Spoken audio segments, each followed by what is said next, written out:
Welcome to You Are the Answer, the podcast that helps you reconnect with the most powerful healer you know, your own body. I'm Naomi Mills, chiropractor, healthcare professional, and believer in the natural intelligence within us all. In this podcast, I explore what it means to trust your body, decode its signals, and take ownership of your well-being without quick fixes or health fads. Whether you're just beginning your journey or deep in transformation, I'm here to guide you back to the truth. You are not broken. You are the answer. So welcome to episode 8, which today feels timely because I'm recording it right at the beginning of a new year. And it's a time when we tend to set resolutions and intentions for things that we're going to add in or change. And so I just want to start by saying I do not subscribe to that idea set. Really, January is deep winter. Everything in nature is really slow. It's actually the time when we are collecting the deep nourishment that's needed for the spring ahead. So it's spring that is really go time. And the topic of today's podcast is your future self. And if I've learned anything from my 20 plus years in healthcare, it's that fast, sudden changes don't tend to be long lasting. And so when you are working on creating health for your future self, it's slow. I talked about the unsexy truth of healing. And healing is slow because you're creating physiological change within your body. And that's true of creating health, whether that's turning yourself from chronic dehydration to being adequately hydrated, whether it's building strength in a muscle. It takes consistency and it takes time. And that doesn't just apply to healing, that applies to all types of health creation. And why do I really want you to care about creating your health for the future? Although why would I not? There's some really, really cool neuroscience coming out now that when you talk about yourself, there's a certain area of your brain that lights up when you talk about I, me, mine. And if you talk about somebody else, a different area of your brain lights up. And when you talk about yourself in the future, if it's not something you're practiced at doing, the same area will light up as though you're talking about somebody else. Because if you don't give thought to your future self now, it kind of doesn't feel like you emotionally, and it doesn't resonate as you neurologically, which is what I think is so cool. But when you practice thinking about your future self often enough, what they found was that part of your brain that relates to self begins to light up and you really neurologically connect with the future you. And when you do that, it actually makes a lot of the more positive health decisions, like we talked about a couple of episodes ago. What can you do to increase the size of your plate to hold all of this stress? A lot of the solutions there are building positive health changes for the long term. And it's easier to do that when you really identify with who you are going to become in the future. And we could be talking a year from now, but I'm really talking about 20, 30, 40 years from now. When I was writing my book, You Are the Answer, Why It's Time to Trust Your Body, I have a section in there about epigenetics. And epigenetics are like they're little switches on our genes that can come on and off depending on lots of factors, especially environmental factors. It's a bit like when you have a cake recipe, but you've written a handwritten note there saying eggs at room temperature. Epigenetics are these little tweaky bits on our genes, and they can be switched on and off through vision, through intention, through this future self work. And you will also know, if you've listened to episode 1, a big turning point for me was losing my mum to stomach cancer very unexpectedly when she was just 56. And I think for a while I was going through my life, one part of me was maybe thinking, what if I die young of a cancer where I have no risk factors and the same thing happens to me as that happened to my mum? And being the very positive human that I am, I was like, well, maybe that's a good thing. I will, seize the day and I will do things knowing that life isn't necessarily going to last forever. So I really focus on my work-life balance now because I know I might not get a long retirement or a guaranteed time to just do what brings me joy. So I try and do it now. Anyway, for all of that may be true in changing my behaviour, on an epigenetic level, me picturing myself subconsciously in the future as somebody dying young of cancer possibly makes that more likely to happen. And there is some science to suggest that that could be true. Very difficult thing to measure, of course, as you'll imagine. So when I started to learn about future self and epigenetics and really about creating health for the future, I now have a crystal clear vision of myself in my 70s, jogging up a hill, a Pentland probably near Edinburgh where I live.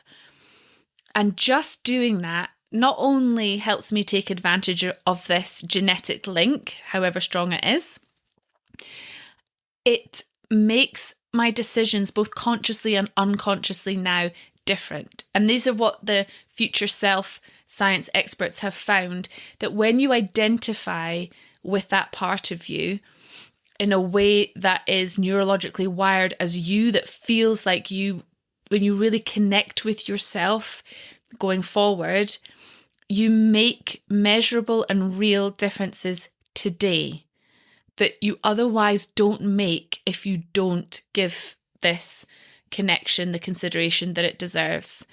So that means I have a great commitment to making sure that I am fitter and stronger with every decade, that my BMI is healthier every decade, that I build health habits like meditation and journaling and rest and slowing down and listening to my body, and this real commitment of knowing that when I do that today, my future self is going to thank me.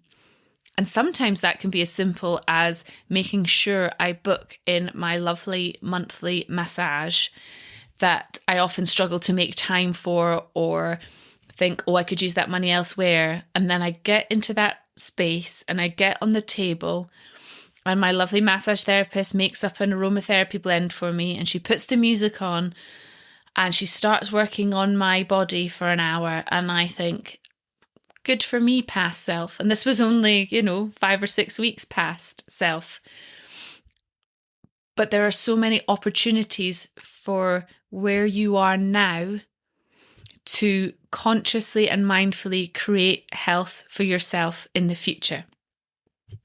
So one of the things I want to do as a result of this podcast is record you a cheeky little future self vision meditation. It will be less than 10 minutes long. It will be on the website and it will be linked in the show notes so that you can start really connecting with who you are in terms of your health in the future. And there's actually a whole section of my book dedicated to this. And it's kind of a corny title, actually. It asks, are you headed for a cruise ship or a care home? But when you imagine yourself, let's say in your 70s or your 80s, or at least 15 or 20 years from where you are now, and you've enjoyed a busy and successful life, and hopefully retired early enough to have several decades to enjoy yourself before you die, actually having a really clear picture of what your face looks like, what's your body appearance, what's your energy levels, what's your passions and your joys. Because when you make that clear and vivid and bright, you are going to both consciously and unconsciously make decisions and do behaviours that are going to lead you towards that. And I'm pretty certain we've already had the conversation in this podcast where your subconscious doesn't work in negatives. So we can't think about what we don't want. And that's why often when you think about something you don't want, that's all you seem to call in. And it's because your subconscious is picking up on that and bringing it to you and bringing to your attention that those things exist. So this all has to be framed in the positive of what we want to be doing, feeling, thinking, and functioning as we get older. And it starts with, are you heading for a cruise ship or a care home? Because, of course, the people out on the cruise ships or whatever they're doing, whether it's big long walks or mountaineering or adventurous hikes in their 70s, they're not the same 70-year-olds that are struggling to get up the stairs and needing home support. And those decisions, crucially, were made decades, often, many decades in our 30s and our 40s as to how those later years are going to go for us. And so everything that you do, the sooner you do them, the better it's going to be for the future. And all throughout the book, there are these little health keys, just little snippets that I took from what I was writing about, little take-homes, if you like. And this one says, if you do not make time for your wellness, you may be forced to take time for your illness. And I always remember my first chiropractic job, on the back of my business card, it said, "The greatest health is wealth" by Virgil. And it wasn't me that chose that quote, it was my boss. And I remember reading that as a much younger, brand newly minted healthcare professional and thinking, yeah, that's nice. But I tell you what's brought that home is working with thousands of clients over 20 years and seeing what happens when we don't think about our future selves, when we live too much in the now, the quick fix, the short-term pleasure, and people that had been ignoring their poor lifestyle choices for years, and more than that, ignoring all the signals their body was giving them saying, oh, this isn't actually serving us anymore, or we can't get away with this like we used to anymore, who, especially upon retirement, would find their body really wasn't capable of giving them the lifestyle that they want, and that they'd worked so hard to have, and they didn't have the health to enjoy it. And possibly even harder than that are the people I've met who need to keep working for financial stability, and they're really struggling because their body isn't holding up. We have a great mentality in our Western culture of quick fixing the problem, looking very narrowly, and then not looking also far ahead. There's also a quote by Gabor Mate: "The whole of Western medicine is built on getting rid of pain, which is not the same as healing." So that's a super important thing for you to think about today, of not only what am I doing to get rid of the pain, the headache, the poor sleep, the bad stomach, whatever it is that's bothering you, but what am I doing that's creating healing? And your invitation today is to maybe start thinking about this future self practice, because there's a link here that when you really closely identify with who you want to be as you get older, that's going to make some of the choices now clearer and hopefully easier, because you've got a really compelling reason for doing it. And I know for many of us, if you have young people in your lives, if you have children or grandchildren, or children you expect to make you a grandparent one day, how do you want your grandchildren to see you? As a very fit, dynamic, fun person that's maybe able to go to their concerts with them and go skiing with them or whatever it is they're into? Or perhaps like a grandparent you might have had that felt old and didn't leave the house much, or wasn't up to doing too much, or was very kind of quiet and genteel in a way that you don't think screamed health and vitality. And your adult self now realizes they were only in their 50s or 60s. At the time, they were super young when they felt old to you as a child. So starting to really feel into your own personal experience of aging, the people that you've known, the people that you've seen, the people that inspire you. I have a couple of clients I always hold in my mind that were in their 70s that had been under chiropractic care for many decades. They almost never saw their doctor. They ate well. They were still running. They were still breaking records in their age category for athletics.